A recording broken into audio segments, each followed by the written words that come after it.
اسی طرح سے ایک حدیث شریف بیہقی شریف کی حدیث ہے، حضرت جابر رضی اللہ تعالیٰ عنہ روایت کرتے ہیں کہ رسول اللہ صلی اللہ علیہ وسلم نے فرمایا 3 شخص ایسے ہیں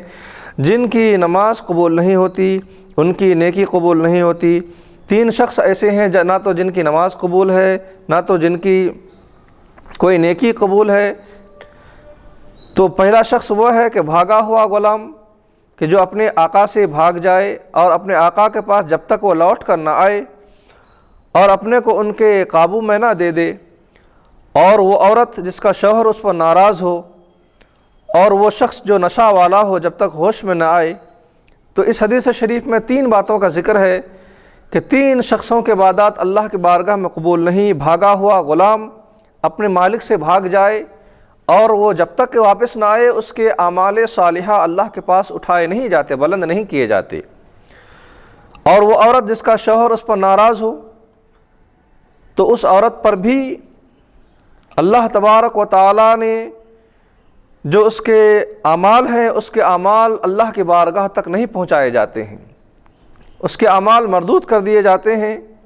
اور نشے والا کہ جب تک وہ حالت نشہ میں ہے اور اس نے کچھ عمل کیا،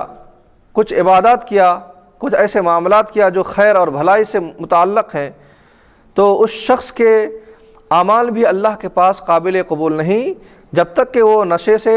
افاقہ نہ ہو جائے، نشے کی حالت جب تک ختم نہ ہو جائے تو حالت نشہ میں کیا ہوا عمل اللہ کے پاس مقبول نہیں، کیونکہ نشہ ایک ایسی شے ہے کہ جس سے ہوش اور عقل معوف ہو جاتی ہے اور وہ شخص سے ایسے معاملات صادر ہو جاتے ہیں جو